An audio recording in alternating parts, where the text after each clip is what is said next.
各位網友，大家好，我係叻仔。知道大家啱啱過完年之後，仲有唔少嘅靚花膠桶喺度，所以今集呢，小弟就會示範一種能夠保留住大部分膠質嘅浸發花膠蒸焗法俾大家㗎。咁希望幫到大家日後浸發比較名貴嘅花膠嘅時候呢，都能夠盡量咁保留住膠質，又唔會話殘留一啲嘅腥味啊。咁最後，如果認為影片好睇實用，幫到你嘅話呢，記得俾個 like，分享埋俾朋友，咁大家無論幾時發花膠，都能夠最大量咁保留住咁矜貴嘅膠質啦。今集我哋要浸發嘅花膠就係呢4隻啦。咁啊，未浸發之前，我哋講下個 size 先啦。咁其實我都唔記得咗幾多頭啦。咁我哋望翻佢，大概係一個拳頭多半個拳頭左右咁上下啦。咁至於好輕輕咁去講下點樣去揀花膠呢？其實好簡單。嗱，老身嘅即刻出咗嚟啦，比較深色嗰啲啦，就比較老身啲。同埋我哋會揀一啲比較通透啲啦。嗱，我咧 zoom 翻個近鏡咧，就即刻會見到佢好通透啦。甚至乎咧，我哋會揀得再好啲係咩呢？揀佢嘅紋路。咁紋路點先為之好呢？有一啲嘅人字紋啊。嗱，喺我哋光製品嘅時候咧，都可以見到佢人字紋咧，都唔係咁簡單。呢啲都算係一啲比較優質嘅花膠桶啦。同埋最緊要係冇一啲嘅窿窿啦，有蟲蛀，有啲時候咧會有啲窿窿啊，又或者個完整度冇咁高，即係可能個 R 位咧去採摘個魚肚嘅時候咧，仲擸住咗咁樣，咪爭少少咯。同埋點解會揀嗰個通透性啊？呢個比較通透啲啊。咁通透嘅好處就會你見到有冇啲淤血嘅血絲喺裏邊，咁嗰啲咪會比較上係腥啲咁樣咯。咁同埋咧喺早前啦，早1-2年前咧，小弟都有做一個叫做焗水嘅方法嚟浸發花膠嘅。咁個唔好處咧就會走膠情況會比較多啲啊，即係你摸上去隻花膠度咧會比較黏身啊，走咗咧就好似冇咁好啦，好似蝕灼咗咁樣啦。嗱，咁我哋今次咧個方法會比較特別啲，就會做一個乾蒸嘅方法，但係咧我又會偷下懶咁嘅。嗱，即刻就嚟啦，轉一轉個位置先。乾蒸花膠第一件事，嗱，我見到咧有啲人咧就直情洗都唔洗嘅，咁就話會保留得更加好嘅膠質咁樣話啦。咁我就唔理啦，我唔知佢點樣去曬乾法。咁我咧老虎蟹，我就算唔用牙刷都好啦，我都一樣會去沖一沖水啊咁樣樣嘅。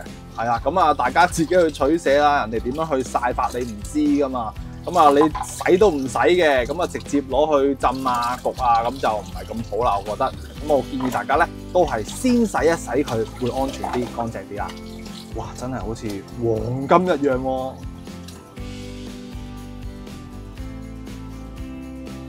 洗乾淨咗表面嘅灰塵之後咧，嗱，其實如果我哋想細心啲嘅話咧，不妨咧就揾翻個玻璃盒啦，全部浸透佢，就擺喺雪櫃擺1晚先。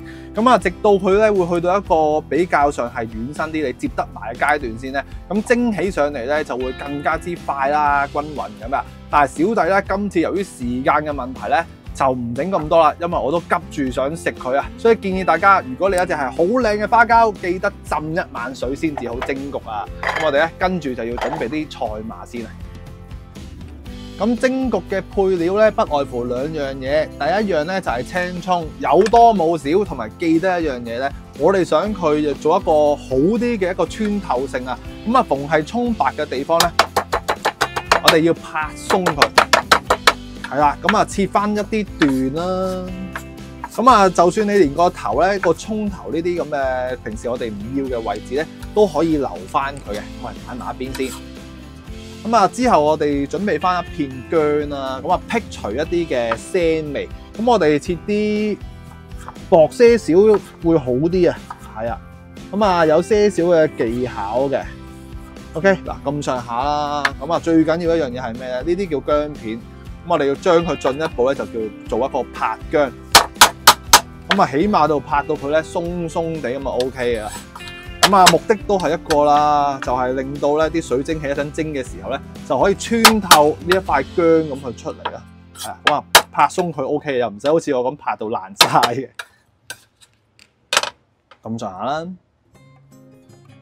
薑葱拍好咗之後，秘密武器就出嚟啦！呢個器皿非常之咁緊要，因為唔係咁容易俾你買到。如果你買到嘅話，真係恭喜你，因為咧我哋可以慳咗咧，有好多人咧會將佢擺喺隻碟上面，再煎薑葱啊，再落翻一個咁嘅叫做蒸格落去蒸啦。咁如果你買到呢一個嘢嘅，你話係咪慳咗好多？嗱，呢個叫蒸格啊嘛。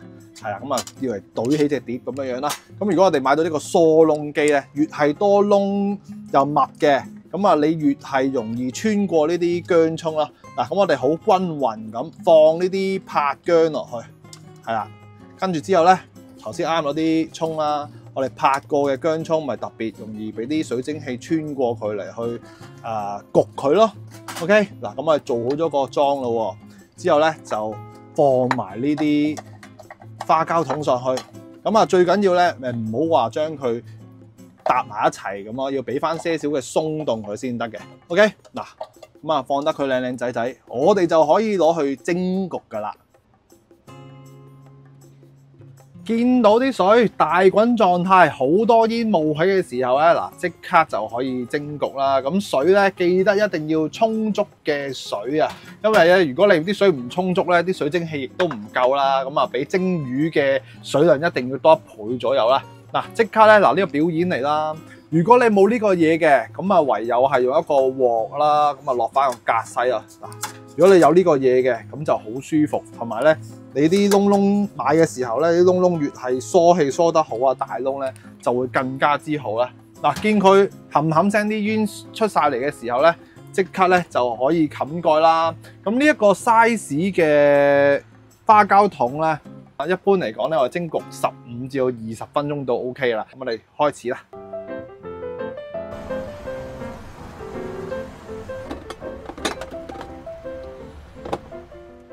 當我哋就嚟蒸好嘅時候咧，務必就準備定呢啲比較上係好凍嘅食用水啦，因為含菌量較低。同埋第二樣嘢咧，就要準備翻一個比較大些少嘅器皿啦。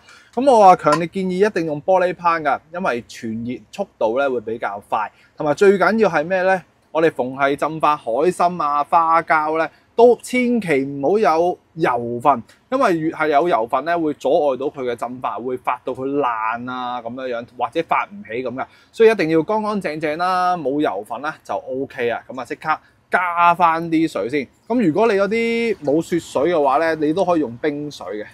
咁凍水嘅水量咧，當然就係越多越好啦。咁大概咧就7、8成滿到。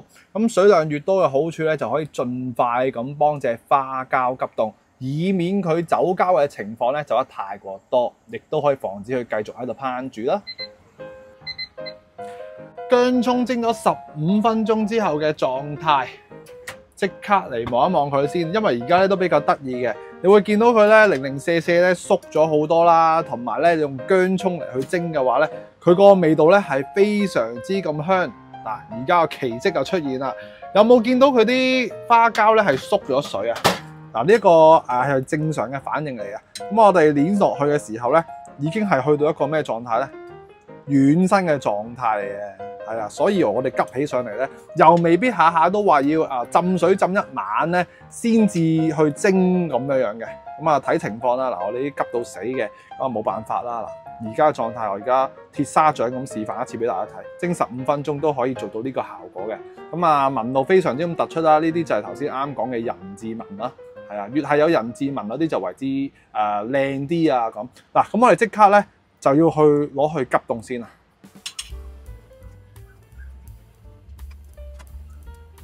急凍緊嘅過程裏邊咧，佢有可能會浮起嘅，因為啲桶膠咧裏邊有一定嘅空氣啊咁啊，盡可能將佢餘下嘅空氣咧都逼一逼佢。OK， 嗱之後咧，我啊準備咗2隻嘅匙羹啦，以防止佢有浮起嘅跡象啦。嗱，咁啊 OK 啊。咁啊呢啲熟水嚟嘅，盡可能咧都唔好俾隻手落去啦，用翻啲筷子啊其他器皿。之後咧，我哋就可以吸翻個蓋，放翻入個雪櫃再算噶啦。咁啊又睇下佢會發成咩樣啦。咁我哋聽日再見啦。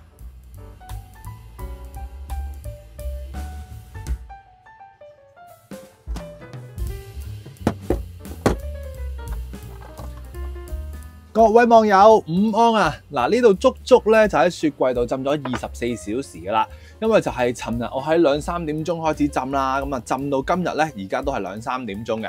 嗱，即刻開嚟望一望佢啦，咁你會見到隻匙羹咧都俾佢拱開咗，咁同埋啲水量咧都真係受咗唔少水噶啦。咁啊最緊要咧，你見到佢嗱呢度足足有一隻手板大嘅盒咧，佢已經去到呢個狀態噶啦。係啦，咁同埋最緊要咧，嗱我哋剛蒸完之後即刻浸水，好處係咩咧？啲膠咧唔會話太過軟嘅，因為只要我哋係煮得越耐啦，咁啊長期浸住一啲熱水嘅時候咧，驚佢係過分地熟，咁佢就會滲走啲膠咁。咁而剛蒸嘅方法咧個好處就係咁啦，就可以去到呢個狀態咯。最緊要睇翻個回彈力啦，你睇下。如果你太過腍嘅，容易走膠嘅，咁正常嚟講咧就會去到好柔軟嘅狀態。嗱，咁同埋啦，我哋留意翻佢咧，我呢啲桶咧都算係一啲叫做厚嘅桶。咁其實如果你有啲膠都係一樣再厚啲嘅話咧，咁可能要重複翻頭先即係琴日啲動作咧，蒸多1、2次咁樣嘅。OK， 嗱咁我而家咧我就覺得佢未夠軟身啊，係啦，因為佢仲未嗱呢啲位咧仲有啲硬嘅。咁所以咧，我就會重複翻琴日嗰啲嘅流程啦，再做多一次蒸焗嘅過程。嗱，咁就又係準備翻呢個疏窿篩啦，同尋日一樣，我哋俾翻一啲嘅薑葱落去。咁啊，記得啦，都係啲葱咧就拍一拍佢，整到佢鬆散些少，均勻咁通得過。咁而家已經係成個盤咧都已經係爆咗棚噶啦。OK， 嗱咁啊即刻落去蒸。咁就一如既往啦，蒸親呢啲嘢記得一定要水要夠多，同埋要夠滾啦。放翻落去先。咁如果你有啲花膠桶咧，唔係話咁厚肉嘅話咧，咁你隨時可能好似琴日咁樣做一次啲動作就 OK 嘅咯。咁啊，未必下下人嗰啲都咁厚肉噶嘛。咁如果你有啲更加厚肉嘅，咪循環呢個動作咯。咁啊，大概蒸佢3次到4次都極限嚟㗎。因為你蒸得越多次咧，佢走膠狀況咧就會越嚟越走得犀利咁樣咯。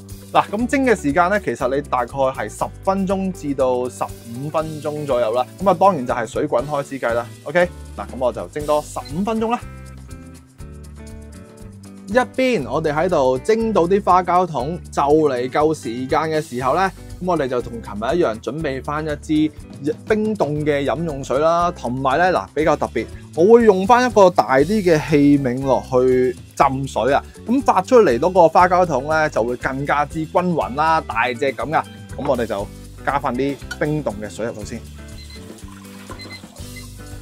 好啦，再一次蒸咗15分鐘之後咧，就冇乜特別嘅，咁啊唔會話縮得咁緊要啦，同我哋第一次。OK， 嗱我哋開嚟望下先，因為我哋經過咗1晚嘅浸泡咧，咁佢已經定咗型嘅。呢一次再去蒸咧，我哋想佢係軟啲啦，同埋咧再一次揾啲薑葱咧辟一辟佢嗰啲腥味。嗱，咁呢個狀況咧就非常之咁熱嘅。OK，嗱我哋即刻咧就要將佢急凍啦。